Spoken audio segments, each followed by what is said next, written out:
কোরবানির ঈদে পশু বেচাকেনা, এর চামড়া নিয়ে যে অর্থনীতি সেটি এবং একই সাথে মশলার বাজার সব কিছু মিলে দেশের অর্থনীতিতে একটি বড় লেনদেন হয়। এবারের কোরবানির ঈদকে কেন্দ্র করে বিভিন্ন খামারি এবং কৃষকরা প্রায় 1,30,00,000 পশু সরবরাহ করেছে বাজারে। গত বছর কোরবানি হয়েছে প্রায় 1 কোটি পশু। সেই ক্ষেত্রে গত বছরের তুলনায় এবার চাহিদা কত বাড়তে পারে সেই হিসাবে প্রায় 10% বাড়িয়ে 1,10,00,000-এর প্রস্তুতি নেওয়া হয়েছিল। তবে বাজারের হিসাব বলছে প্রায় 1,30,00,000 পশু এবার বাজারে এসেছে। তার মানে বাজারের যতটা চাহিদা তার সবটুকু উৎপাদন করার সক্ষমতা আছে এখন বাংলাদেশের।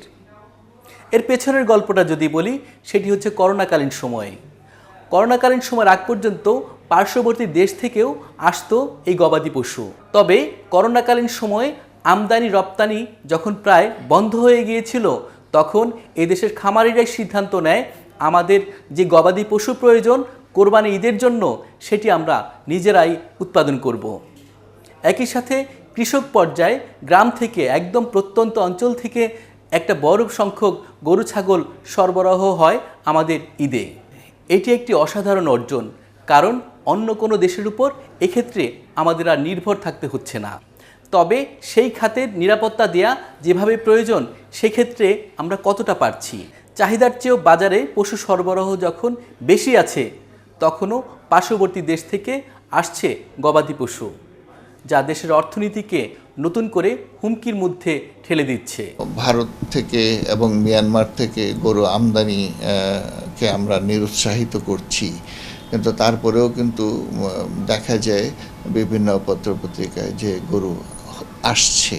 এটাকে আসলে বন্ধ করা দরকার, কারণ আমরা যখন নিজেদের খামারিদেরকে পে করি তখন টাকাটা দেশেই থাকে, কিন্তু বাইরের গরুর জন্য যখন আমরা পে করি তখন টাকাটা বিদেশে চলে যায় এবং বিদেশি কৃষক যারা আছে তাদেরকে আমরা সাপোর্ট দিই।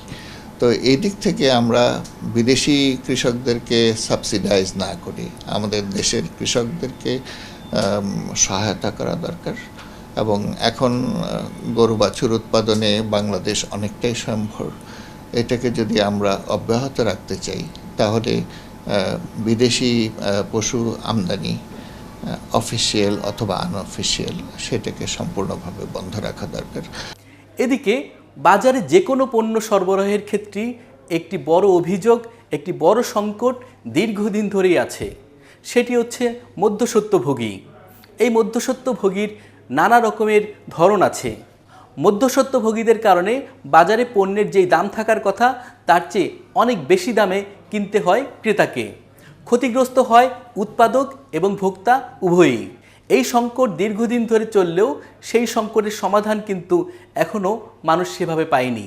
ঈদকে কেন্দ্র করে গবাদি পশুর ক্ষেত্রে এটি একটি বিশাল প্রক্রিয়া যা প্রতি বছরই হয়ে থাকে। খামারিরা বলছেন যে তারা গরু আনতেছেন, তা গরু কিন্তু ভালো, মাশাআল্লাহ, সব দেখলে বোঝা যাচ্ছে যে সাপ্লাই ভালো, সব ভালো, কিন্তু তাকে পথে ঘাটে ঘাটে ঘাটে তার পয়সা দিতে হচ্ছে। ওরা যদি ক্ষতিগ্রস্ত হয়, ঠিক মতো যদি দাম না পায়, বা সেটা যদি পথে ঘাটে তাদের এত পয়সা খরচ করতে হয়, তাহলে তো জিনিসটা দুইটা ক্ষতি করছে। একটা হচ্ছে আমার ফিক্সড ইনকাম মানুষের যেহেতু আয় কমে গেছে, তারা এই বেশি দাম দিয়ে মাংস বা গরু কেনার পয়েন্টে তাদের এটা সমস্যার সৃষ্টি হচ্ছে আর কি। আর একটা হচ্ছে যে এই নিয়ন্ত্রণ না থাকাতে বরং এখান থেকে মধ্যস্বত্বভোগীরা বা ওরা নিয়ে যাচ্ছে টাকা। যে আইন শৃঙ্খলা বাহিনীকে এটা ঠেকাবার দায়িত্ব, দেখা যাচ্ছে যে তারাই নিজেরাই টাকা নিচ্ছে। চাঁদার টাকা যদি একসাথে যোগ করে গরুর দাম বেড়ে যায়, তাহলে মধ্যবিত্ত বা নিম্নবিত্ত যাদের যে সমস্যা হচ্ছে সেই সমস্যাটাকে আরো আরো বাড়ানো বুঝাবে। সুতরাং এইসব জায়গায় সুশাসন আসতে পারলে আমি মনে করি যে আমাদের জন্য একটা ভালো সুদর্শনই হতে পারে। পশু কোরবানির পর অর্থনীতিতে আরেকটি গুরুত্বপূর্ণ বিষয় হচ্ছে ওই পশুর চামড়া। সেই চামড়া সঠিকভাবে প্রক্রিয়া করে বাজারজাত করা সম্ভব হয় না, যার ফলে গত বেশ কয়েক বছর ধরে পশুর চামড়ার দাম থাকে নিম্নমুখী। মুসলমানদের অন্যতম গুরুত্বপূর্ণ এই উৎসবে যেই পশু কোরবানি করা হয় সেই পশুর চামড়া অথবা এই চামড়া বিক্রি করে যেই টাকা পাওয়া যায় তা দেয়া হয় গরিব দুঃখীদের মাঝে। কিন্তু সেই পরিমাণটা ধীরে ধীরে খুবই কমে আসছে, কারণ এই চামড়া প্রক্রিয়া করে যেই অনেক অর্থ পাওয়া সম্ভব, আমরা তা থেকেও বঞ্চিত হচ্ছি, কারণ সঠিকভাবে চামড়া প্রক্রিয়া করা যায় না। চামড়ার সংরক্ষণের দিকে যথেষ্ট নজর দিতে হবে এবং এখানেও থেকেও আমাদের অর্থনীতি ঘুরে দাঁড়াতে পারে। কারণ আমরা কিন্তু একটি মুসলিম দেশ হিসেবে আমরা কিন্তু এই চামড়াই আমাদের একটা অন্যতম আয়ের উৎসের খাত হতে পারে, যদি আমরা চামড়াটা ঠিক মতন প্রিজার্ভ করে এবং ঠিক মতন কেনা বেচা করে সেটাকে যদি হ্যান্ডেল করে। এটা যদি আবার ওই সিন্ডিকেটের কাছে চলে যায়, পাড়ার মাস্তানের কাছে চলে যায়, এরকম একটা সিচুয়েশন কেন হবে? কারণ এই চামড়া তো আমার একটা ফরেন কারেন্সি আর্নিং এর একটা বড় উৎস।